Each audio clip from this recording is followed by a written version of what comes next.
ನೋಡಿ, ಈಗ ಲೋಕಸಭೆ ಚುನಾವಣೆಯನ್ನ ಗೆಲ್ಲೋಕೆ ಕಾಂಗ್ರೆಸ್ ರಣತಂತ್ರವನ್ನ ಹೆಣೆದಿದೆ. ರಾಜ್ಯದಲ್ಲಿ 20 ಸ್ಥಾನ ಗೆಲ್ಲಲು ಕಾಂಗ್ರೆಸ್ ಭರ್ಜರಿ ಪ್ಲಾನ್ ಅನ್ನ ಮಾಡಿದೆ. ಹಾಗಾದ್ರೆ ಹೇಗಿದೆ ಕಾಂಗ್ರೆಸ್ ನಾಯಕರ ತಂತ್ರಗಾರಿಕೆಗಳು? ಯಾವ ಪ್ಲಾನ್ ಮೇಲೆ ಹೋಗ್ತಾ ಇದ್ದಾರೆ ಲೋಕಸಭಾ ಚುನಾವಣೆಗೆ? ಅಭ್ಯರ್ಥಿಗಳ ಆಯ್ಕೆ ಹಿಂದಿನ ಲೆಕ್ಕಾಚಾರಗಳೇನು, ಮಾನದಂಡಗಳು ಓಕೆ, ಆದ್ರೆ ಅಲ್ಲಿ ಸ್ಟ್ರಾಟಜಿ ಅಂದಿರುತ್ತಲ್ವಾ? ಸರ್ವೆ ರಿಪೋರ್ಟ್ ಅನ್ನು ಆಧರಿಸಿಯೇ ಅಭ್ಯರ್ಥಿಗಳ ಪಟ್ಟಿಯನ್ನ ರಿಲೀಸ್ ಮಾಡಿದ್ದಾರೆ. 4 ಸರ್ವೆಗಳನ್ನ ಮಾಡಿಸಿದ್ದಾರೆ ಕಾಂಗ್ರೆಸ್ನ ನಾಯಕರು. ಎಐಸಿಸಿಯಿಂದ, ದೆಹಲಿ ಮೂಲದ ಸಂಸ್ಥೆಯಿಂದ ಸರ್ವೆ ಆಗಿದೆ. ನೋಡಿ, ದೆಹಲಿ ಮೂಲಗಳಿಂದಲೂ ಕೂಡ ಸರ್ವೆ ಆಗಿದೆ. ಕೆಪಿಸಿಸಿಯಿಂದಲೂ ಕೂಡ ಸಿಎಂ ಸಿದ್ದರಾಮಯ್ಯನವರು ಕೂಡ ಪ್ರತ್ಯೇಕವಾಗಿ ಇನ್ನೊಂದು ಸರ್ವೆಯನ್ನ ಮಾಡಿಸಿದ್ರು. ಡಿ.ಕೆ. ಶಿವಕುಮಾರ್ ಅವರು ಕೂಡ ಸುಮ್ಮನೆ ಕೂತಿಲ್ಲ, ಅವರು ಒಂದು ಸರ್ವೆ ಮಾಡಿಸಿದ್ದಾರೆ. ಖಾಸಗಿ ಸಂಸ್ಥೆಯಿಂದಲೂ ಕೂಡ, ಬೆಂಗಳೂರಿನ ಖಾಸಗಿ ಸಂಸ್ಥೆಯಿಂದ ಒಂದು ಸರ್ವೆ ಆಗಿದೆ. ಒಟ್ಟು 4 ಸಂಸ್ಥೆಗಳಿಂದ ಕಾಂಗ್ರೆಸ್ನವರು ಸರ್ವೆ ನಡೆಸಿದ್ರು. ಅದರ ಆಧಾರದಲ್ಲಿ ಈಗ ಟಿಕೆಟ್ ಅನ್ನ ಫೈನಲ್ ಮಾಡಿದ್ದಾರೆ, ಅಭ್ಯರ್ಥಿಗಳ ಹೆಸರನ್ನ ಘೋಷಣೆ ಮಾಡಿದ್ದಾರೆ. ನೋಡಿ, ಕೈ ನಾಯಕರ ಸರ್ವೆ ಇದು. ದೆಹಲಿ ಮೂಲದ ಒಂದು ಸಂಸ್ಥೆ, ಅಂದ್ರೆ ಎಐಸಿಸಿಯಿಂದ ಸಿದ್ದರಾಮಯ್ಯನವರು ಪ್ರತ್ಯೇಕವಾಗಿ ಮಾಡಿಸಿದ್ದಾರೆ. ಜೊತೆಗೆ ಕೆಪಿಸಿಸಿಯಿಂದಲೂ ಕೂಡ ಸುನೀಲ್ ಕನಗೋಳು ತಂಡದಿಂದಲೂ ಕೂಡ ಇತ್ತೀಚೆಗೆ ಸರ್ವೆ ಆಗಿದೆ. ತಪ್ಪುಗಳನ್ನು ಸರಿಪಡಿಸಿಕೊಂಡ್ರೆ 20 ಸ್ಥಾನಗಳನ್ನು ಗೆಲ್ಲಬಹುದು ಅನ್ನುವಂಥ ವರದಿ ಬಂದಿದೆ. ಈ ವರದಿಯನ್ನೇ ಆಧರಿಸಿಯೇ ತಪ್ಪು ಸರಿಪಡಿಸಿಕೊಳ್ಳುವಂತ ನಿರ್ಧಾರಕ್ಕೆ ಬಂದಿದ್ದಾರೆ. ಟಿಕೆಟ್ ಘೋಷಣೆ ವಿಚಾರದಲ್ಲೂ ಕೂಡ ಕಾಂಗ್ರೆಸ್ ಎಚ್ಚರಿಕೆ ಹೆಜ್ಜೆಯನ್ನು ಇಟ್ಟಿದೆ. ಪ್ರಬಲ ಅಭ್ಯರ್ಥಿಗಳನ್ನೇ ಕಾಂಗ್ರೆಸ್ ಈಗ ಅಖಾಡಕ್ಕಿಳಿಸಿದೆ.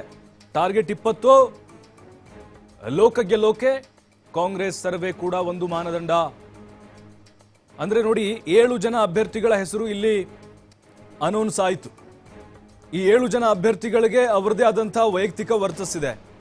ಜೊತೆಗೆ ಅಲ್ಲಿ ಪಕ್ಷದ ಅಸ್ತಿತ್ವ ಕೂಡ ಇದೆ. ಪಕ್ಷಕ್ಕೂ ಕೂಡ ಈಗ 2023 ಚುನಾವಣೆ ಆದಮೇಲೆ ಒಳ್ಳೆಯ ಒಂದು ಬೇಸ್ ಸಿಕ್ಕಿದೆ.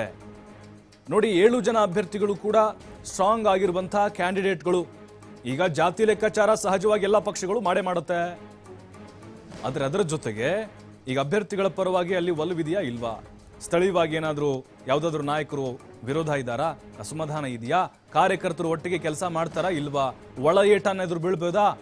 ಇದೆಲ್ಲದರ ಬಗ್ಗೆ ಅಭಿಪ್ರಾಯ ಸಂಗ್ರಹ ಆಗಿದೆ.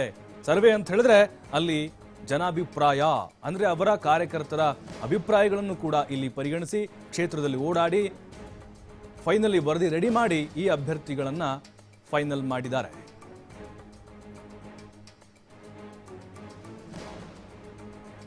ಎಲ್ಲ ಒಗ್ಗಟ್ಟಿನಿಂದ ಕೆಲಸ ಮಾಡಬೇಕು.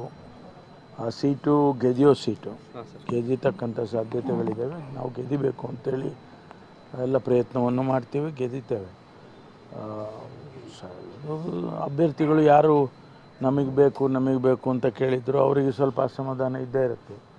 ಅದನ್ನೆಲ್ಲ ಸರಿ ಮಾಡಿ ಪಕ್ಷದ ಹಿತದೃಷ್ಟಿಯಿಂದ ಕೆಲಸ ಮಾಡ್ಕೊಂಡು ಹೋಗಬೇಕು. ಮುಂದೆ ಅನೇಕ ಅವಕಾಶಗಳು ಬರುತ್ತವೆ ಅಂತೇಳಿ ಅವರಿಗೆಲ್ಲ ಕನ್ವಿನ್ಸ್ ಮಾಡಬೇಕಾಗ್ತದೆ. ಎಲ್ಲ ಕೆಲಸ ಮಾಡ್ತೇವೆ ನಾವು. ಪ್ರತಿಯೊಂದು ಚುನಾವಣೆ ಸಂದರ್ಭದಲ್ಲಿ ಯಾರ್ಯಾರು ಅಸಮಾಧಾನ ಹೊಂದಿರ್ತಾರೆ ಅವ್ರನ್ನೆಲ್ಲ ಕೂಡಿಸ್ಕೊಂಡೇ ಹೋಗಬೇಕಾಗತ್ತೆ. ಅವರನ್ನು ಮನವೊಲಿಸಿ ಅವರಿಗೆಲ್ಲ ಪಕ್ಷದ ಹಿತದೃಷ್ಟಿಯಿಂದ ಕೆಲಸ ಮಾಡಬೇಕಪ್ಪ ಅಂತ ಹೇಳಿ ಕೆಲಸ ಮಾಡ್ತೀವಿ. ಎಲ್ಲ ಒಗ್ಗಟ್ಟಿನಿಂದ ಕೆಲಸ ಮಾಡಬೇಕು. ಆ ಸೀಟು ಗೆದಿಯೋ ಸೀಟು, ಗೆದಿತಕ್ಕಂಥ ಸಾಧ್ಯತೆಗಳಿದ್ದಾವೆ. ನಾವು ಗೆದಿಬೇಕು ಅಂತೇಳಿ ಎಲ್ಲ ಪ್ರಯತ್ನವನ್ನು ಮಾಡ್ತೀವಿ, ಗೆದಿತೇವೆ. ಅಭ್ಯರ್ಥಿಗಳು ಯಾರು ನಮಗೆ ಬೇಕು ಅಂತ ಕೇಳಿದ್ರು, ಅವರಿಗೆ ಸ್ವಲ್ಪ ನೋಡಿ, ಈಗ 2ನೇ ಹಂತದ ಸರ್ವೆಯಲ್ಲಿ 12 ಸೀಟು ಗೆಲ್ಲುವ ಬಗ್ಗೆ ವರದಿ ಬಂದಿದೆ. ಸುನೀಲ್ ಕನಗೋಳು ತಂಡದಿಂದಲೂ ಕೂಡ ಸರ್ವೆ ಆಗಿದೆ. ಈ ಸರ್ವೆಯನ್ನು ಆಧಾರವಾಗಿಟ್ಟುಕೊಂಡು ಅಂತಿಮವಾಗಿ ನಿನ್ನೆ 7 ಜನ ಅಭ್ಯರ್ಥಿಗಳ ಹೆಸರನ್ನ ಘೋಷಣೆ ಮಾಡಲಾಯಿತು. ನೋಡಿ, ಗೊಂದಲಗಳಿಲ್ಲದಂತಹ ಕ್ಷೇತ್ರಗಳು ಈ 7 ಕೂಡ ಪ್ರಬಲವಾದಂತಹ ಅಭ್ಯರ್ಥಿಗಳೇ. ನಿರಂತರವಾಗಿ 2-3 ವರ್ಷಗಳಿಂದ ಲೋಕಸಭಾ ಚುನಾವಣೆಗೆ ತಯಾರಿಯನ್ನ ಮಾಡಿಕೊಳ್ತಾ ಬರ್ತಾ ಇದ್ದಾರೆ.